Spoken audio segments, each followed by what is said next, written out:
40 full seconds of logos in a movie that's 2 decades old. You may have thought the logo scourge was a new thing, but this movie is old school. Putting thin black font in your dark red piece of the pie chart. There's no reason for Mitch to walk directly in front of the slide projector for this long. Even if he didn't care how conspicuous it would make his exit, those things are retina destroyers.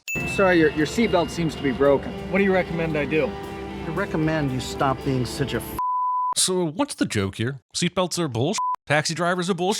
Or does the movie just think it's funny to say the F word? This whole airport security is invasive shtick was still fresh in 2003, but that doesn't make some of the stupidity here any less stupid. Why are you taking off your shoes and then carrying them through the metal detector? Why are you wanting him and then still sending him through again? Why are you holding him at f***ing gunpoint? I want to believe this movie takes place in the real world, but you are making it very difficult. Carrying your travel gift out in the open and using it to shut a nasty taxi door. Now the surprise gift you're actually delivering is streptococcus. God bless set designers that have apparently never seen a house before and the resulting sins they incur. This bowl has a ridiculous amount of oranges for the 2 people that live here, and this mighty stack of CDs is super inconvenient to get to and doesn't seem to be anywhere near any kind of stereo. Wow. That's like, pretty hardcore. Mitch is referring to the porn that his wife is watching, and I can confirm it is not. I checked, like 17 times.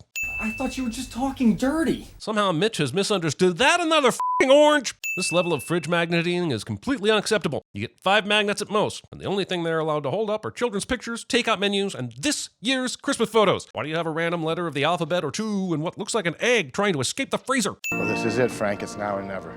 You need to get out of here while you're still single. Either every Vince Vaughn character ever here has waited until now to voice this opinion, or, and I'm leaning towards this option, Frank is fully aware of how he feels and still put him in a position to ruin this ceremony. Also, the volume at which Beanie is having and will continue to have this conversation is absolutely loud enough that the priest should have shushed him by now and maybe even tried to perform an exorcism. There's my wife. Now, see that? Always smiling. Hi, honey. Judging, watching. Look at the baby. Beanie Babies. I get a little bit terrified. I see the look in your eye. Wow, this movie somehow inspires The Wedding Singer 5 years after it comes out and Wedding Crashers 2 years before it debuts. That's a sin for each movie's existence and a sin for breaking the space-time continuum. In this shot, female character that exists only as a prop to the male-dominated story number 5 of 37 is holding the coffee cup down with her thumb, but when it cuts away, she switched to holding it with her right hand. And in neither case do I believe there is liquid in there whatsoever. Stop it right, Mitch, stop it right, I got it. Somehow this isn't the most offensive thing Mitch will do to Nicole, and yet they will still end up together by the end of the movie. No, inappropriate. Stop it right now. Thing I've been saying for the last 5 minutes somehow makes it into the script and also refuses to come true. I'm glad to see Frank's dad made it out. Why is Frank's dad not at one of the top tables? Why has he been relegated to the cheap seats with the plebes? Has there been some kind of falling out? Did his life as a Russian double agent complicate his relationship with Frank through his formative years? Look, if I have to sit through the same rinse and repeat bullshit wedding scene that's always in these movies, then I'm left with no choice but to entertain myself. Sometimes you think you have true love, and then you catch the early flight home from San Diego and a couple of nude people jump out of your bathroom. They were both wearing underwear, Mitch, and my vast amounts of research indicate that that is technically not nude. The props department was like, make sure you can tell he's moving in by the stuff on the porch. Not once thinking about what idiot would pull this dolly up the stairs and then, instead of continuing into the house, turn it around and somehow drag it all the way back up against the porch wall. Oh, and don't even get me started on the moron that just decided to unload these 2 boxes right here by the door as if the job was done already. A little housewarming. Actually, I gave this to you for your, wedding. Get it? He regifted a gift that was gifted to him, and furthermore, he hilariously gifted it back to the person who originally gifted it to him.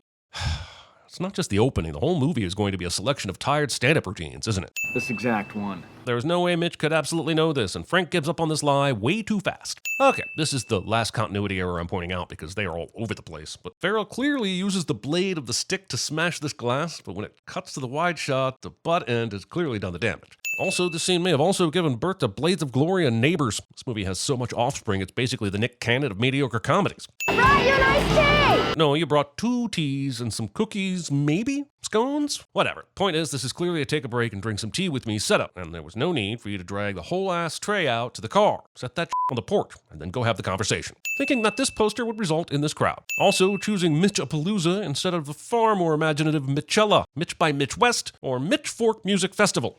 This is incredible. How did you do this with all the people here and the speakers? I thought we were just having a small get-together. When we left these guys, Mitch wasn't even close to being on board with this party, and yet Beanie here has since organized gig-worthy lighting, sound, and staging, and all without Mitch noticing the small village of people it would have taken to set it up. Mitch, I own 6 speaker cities. I'm worth $3.5 million that the government knows about. Bragg's position. Once it hits your lips, it's so good. How would you know? Your lips were on the outside of that thing. Or did you mean once the plastic hits your lips? Because I don't mean to drink shame, but gross. Which is slashing prices on everything from beepers to DVD players. Ha! Beepers and DVD players. Gives me so much life that Beanie in Speaker City probably went out of business in the next 5 years. Of course, he was probably wealthy enough by then, it didn't matter. I guess that's the sin. Hey, you're that guy. Everyone who's ever bumped into Luke Wilson, ever. We're going streaking. Calling running around naked streaking. That's just gross. Bring your green hat. Let's go. Okay, that was kind of funny, but hats are clothing, so they shouldn't be invited streaking. Now, I'm not saying I have a particular desire to see Will Ferrell's Pharrell William, but I think it's odd that the movie went to the effort of protecting his dignity with this cup, but not its own dignity by cutting away before it appeared. Yes, I know we've had to blur it, but trust us, there's a cup. We're streaking. We're streaking. Look, I'm not here to judge you if watching Will Ferrell get drunk and go streaking is the funniest shit you've ever seen. I won't even judge if back in 2003 you watched this movie in the theater 10 times and had a blast with your buddies and your matching snap bands. You do you. Enjoy. But don't come at me for wanting more from very funny people that I know can do better than just turning on the cameras and saying, go act drunk for a solid 90 minutes. Frank? Just now realizing that's your partner's ass. Wait, sorry. Just now realizing that your partner is an ass. Much better. Drunk or not, no one has ever entered a car this way. Also, I know Marissa is embarrassed and wants to get Frank off the street, but it's pretty f***ed up that she doesn't check with her friends first to see if they're okay with sitting next to a naked man who is well within swinging distance. Hey, Frank. Looks like it's a little cold out there, huh? Genial generic genital generalizations. We didn't see the end of this party, but I feel like someone would have mentioned it if the cops turned up to shut it down. And there is no way you're having a party that ends with a goddamn burned out car on the lawn without cops being called. They turned up within minutes when my roommate set that Segway-mounted scarecrow on fire. Now that was a party. I hesitate to comment on anyone's appearance, but we've got a pretty egregious hair and makeup look almost completely untouched despite just waking up cliche that I'm just not willing to let go. Listen, about last night. Mentioning the title of a movie that handles the concept of sex versus love pretty terribly and yet is somehow better than your own movie. Relax, Rich. It's not a big deal. Mitch.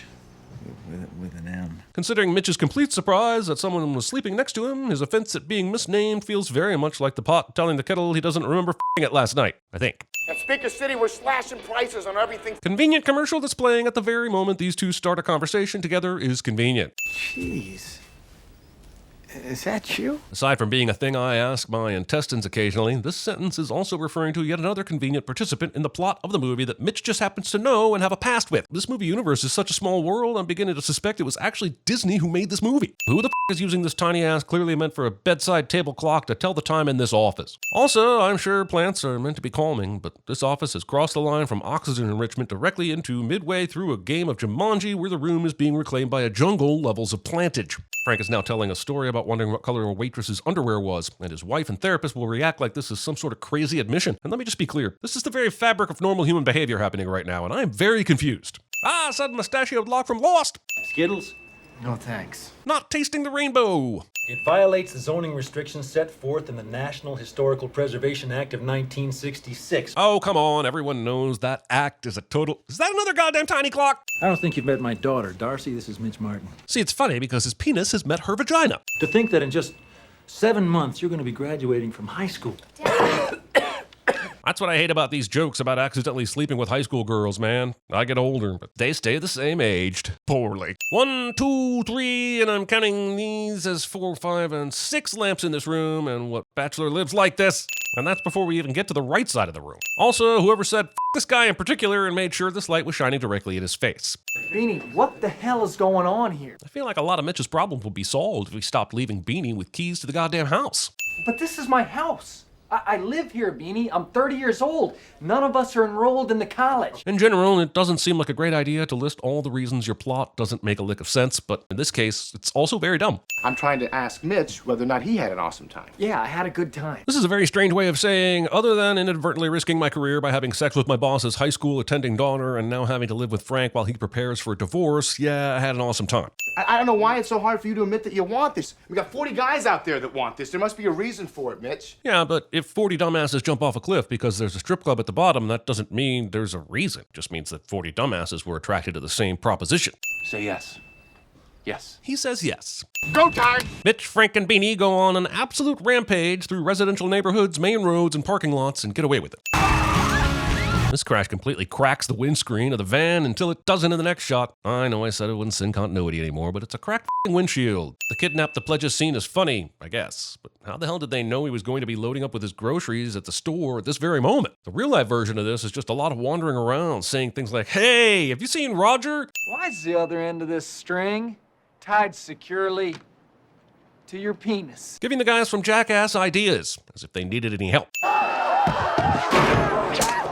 Weensies survives this. I've been laid more times than God. Thinking you know anything about God's sex life. Don't put God in a box, movie. Or don't put a box around the times God's been in a box. Wait, don't put God's box in a box? Is anyone else hearing thunder? Providing an orgy of evidence that the antagonist plays golf so that we know exactly how much to hate it. Nice try. It nearly worked.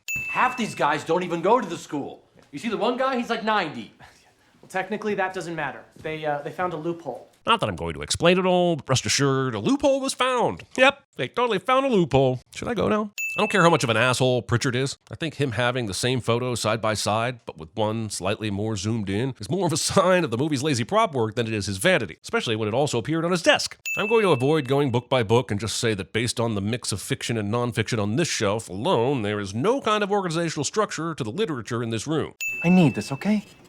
My wife, my job, my kids, every day is exactly the same. May it never be forgotten that the heart of this movie is how men need a break from things like responsible parenting and dedicated partnership. It's so hard to be a man, guys! And trust me, you're not missing anything anyways. Really? Heard you hooked up with Goldberg's daughter. Yes, he referred to that in the context of missing out, despite everyone being aware that she's in high school. Also, who the f*** did he hear that from? I doubt Darcy is spreading it around the office, and that first party was just college kids, so how did word get back to this guy? So where are you guys living now? Oh, we're staying with my dad for a while until I find something better. I don't know about you, but I sure am hoping the guy with the personality of a piece of parchment, who's going along with his asshole friends and doing asshole things, gets together with this woman who we saw for a few seconds about 40 minutes ago, whose entire character backstory so far is smiley blonde. We're not here, so leave us a message. Hey, honey, it's me. Dumb male leaves a series of increasingly awkward and ridiculous messages for a woman he's trying to impress cliche. You can use a little teeth, but you don't want to be a biter. Jokes. These carrots are not going to ejaculate themselves. Everything, and I mean everything, about this scene. Movie has time for using its female characters for this. So listen, somebody told me you guys are in a fraternity. Is that right? How does he f***ing know that? And why didn't he shout Jumanji after saying it? These are called fruit plates instead of charcuterie. Oh, jeez. I'm sorry. I guess we're not knocking. Mitch fails to give the correct reply of, I guess we're not locking. What are you gonna do, tell me? You remember when Craig Kilborn was going to be a thing, and then he did stuff like this, and then he was no longer a thing? You remember that? You're crazy, man. You're crazy. I like you. But you're crazy. This scene works every time. Take your sin off before I sober up. Most of the people at this children's party don't notice this, and those that do ignore it. Why did they set up all the gifts on 2 card tables right by the pool instead of one longer sturdy table closer to the house? That's a recipe for disaster even if Frank the Trank doesn't happen. You know, there's something I think you should know about Mark. But at the last second, Mitch will bail on telling Nicole about Mark's shenanigans, and I have no f***ing clue why. There's no gray area here. He literally caught him making out with a stranger at a kid's birthday party. Even if she doesn't go out with Mitch, he should tell her and let her do what she wants with the facts. Can't think of a single good reason for why he would do this other than we've still got a third act conflict to get to. Okay, so thank you. And, call me about dinner. Jeez, just already. But also, what the hell's going on here? Okay, there's nothing wrong with a bit of affection between friends, but I don't have many friends do the sexy cheek kiss thing after I've just reviewed the lease they're signing up to with their partner. Okay, I'm not a property lawyer, but the point stands. The only difference between this and making out with the catering staff is whose movie this is. What are you guys doing here? I said never at work. But it's an emergency. We can only buy KY jelly in the 4-ounce tubes. This is not an emergency, and even if it was, does no one have a cell phone? These two are getting high by candlelight alone in a room with a bed. She kisses him, and he says he's married, and they leave. What is even the point of this scene? Are we supposed to think Beanie's a good guy now? The bar is so low for these man babies it melted into magma. Blue dies from let's just say overstimulation. And then we cut directly to his funeral ceremony where Frank is singing a song, and I'm just not sure I know what's supposed to be funny anymore. It's been a weird month, huh? Like I care about these two ever being together or not. Skip! I had Mitch take a look at the lease. He thinks it sounds like a good deal. You had Mitch look at the lease? There's more wooden acting going on in this scene than in the entirety of Guillermo del Toro's Pinocchio. And don't worry, for The Godfather, it's always on the house. Not here. This is one of 2 chance meetings in this visit that will lead to misunderstandings, and the convenience needle is slamming so hard I think it just broke in half. I heard one of your pledges died. Is that true? Yep, but he was old, and they did a funeral, and the plot needs to plot on, so everything is A-okay. You're really not the person I thought you were. I think that I am that person, and I feel more like myself now than I have in a really long time. It's almost impressive that everything Nicole is saying is right, even without the lie that Mark made up. Mitch is happy that running a fraternity and partying with college kids has made him feel better than he ever has. Great, good for him. But why does he think that's something that Nicole wants? Or that that's the guy she thought he was? Hey, look who it is. And here's chance meeting number 2. You know, I don't think we make enough effort to send the evil twin brother of the Deus Ex Machina. So allow me to present the inaugural Diabolus Ex Machina. Dressed as Alicia Cuthbert in a high school uniform that's about as convenient as protagonist sabotage comes. Driving with a toothpick in your mouth. You're one hard break away from splinters in your uvula. No one wants that. Holy shit, how quickly did this happen? Fortunately, I've never been evicted, but I bet they give you a little more notice before the boarding of windows and changing of locks happen, especially if you're still paying the rent. Dear Mitch, if you're holding this letter, you already know. We can see the letter before we hear Mitch reading, and this line is nowhere to be seen. Due to these infractions, not only will your house be repossessed. Did he record a VHS tape of this speech for them instead of sending a letter? Why not just go the extra mile and produce a feature-length film about it with a bit of comedy interspersed into scenes of paper-thin drama that don't hold up under any scrutiny? Also, we're expected to believe that Pritchard wouldn't take great joy in delivering this message in person instead of doing it via home video. I'd appreciate it if you let me handle my own team and don't get on my ass every time I'm trying to do something. The movie throws credulity out the window and decides that Mitch isn't going to be fired for this because it wants to make him look cool in front of these two.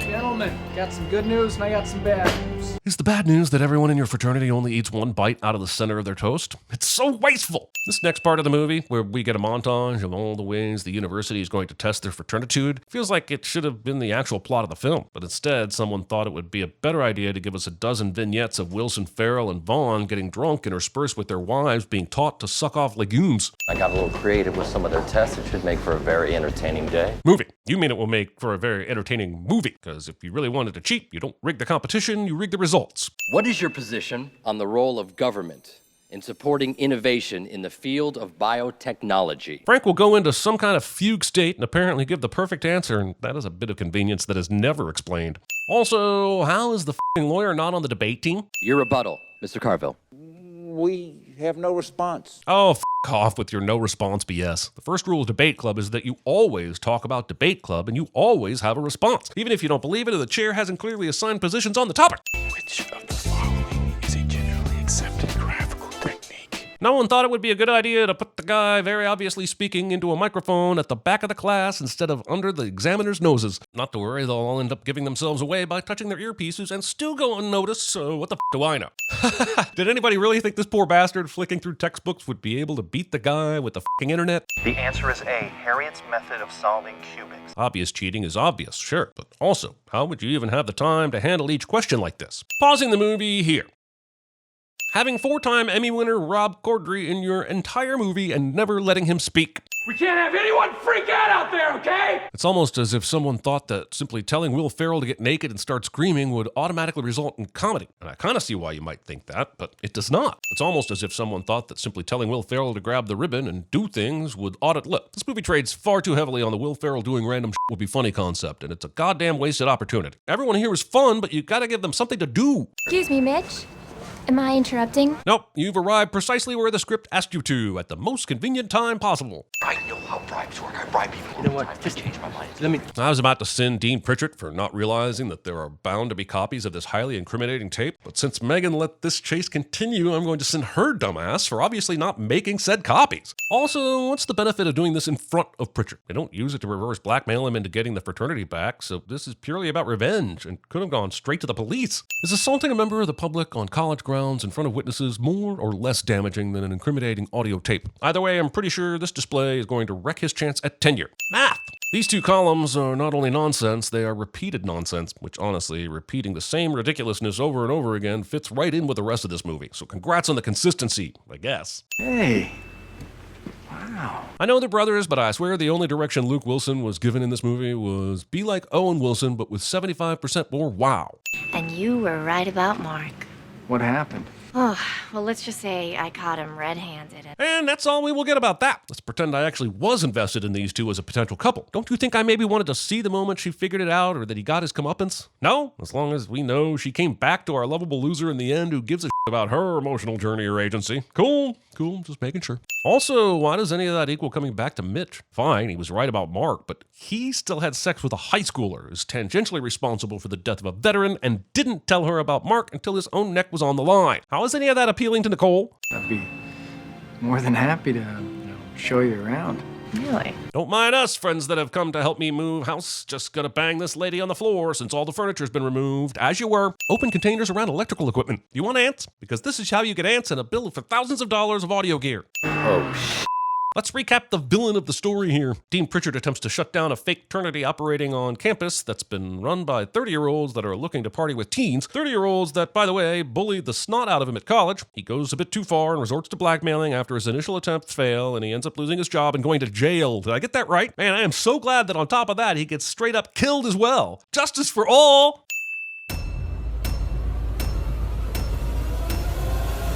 Is my neck getting longer? I had an imaginary friend when I was a kid. His name was Shiloh. We used to play checkers with each other every day. And bless his heart, Shiloh would always let me win. A pair of the great apes rose up at me, but biff, bam, I sent them flying like two hairy footballs. We are gathered here together to join Franklin and Testosterone. Excuse me. Thinking of you's working up my appetite. Looking forward to a little afternoon delight. I think we should probably go tropical with this thing. Like sand from wall to wall. I know a great sand guy. I don't like sand. It's coarse, rough, and irritating, and it gets everywhere. So, what else have you got planned? Like a student band or something? Who are you talking to right now? Who is it you think you see? Do you know how much I make a year? No, you clearly don't know who you're talking to, so let me clue you in. I am not in danger, Skylar. I am the danger. The guy's talking about, man. This is his house, dude. Yo, what's up? I'm very important. I have many leather-bound books, and my apartment smells of rich mahogany. Listen, I got a call from Manetti. He tells me that your Sunshine Square proposal is totally f***ed. What's wrong with it? Two players, two sides. One is light, one is dark. I got drinks, I got lazy boys, I got flat screens, I got the whole nine. I know you guys are gonna love it. there he is. The Tomster making copies, Mr. Tom. Pass before my eyes in curiosity. Dust in the wind. I'm glad that you asked that Actually, question. I'd like to jump in and take that one, Jimmy, if you don't mind. Have at it, Hoss. The Industrial Revolution, to me, is just like a story I know called The Puppy Who Lost His Way.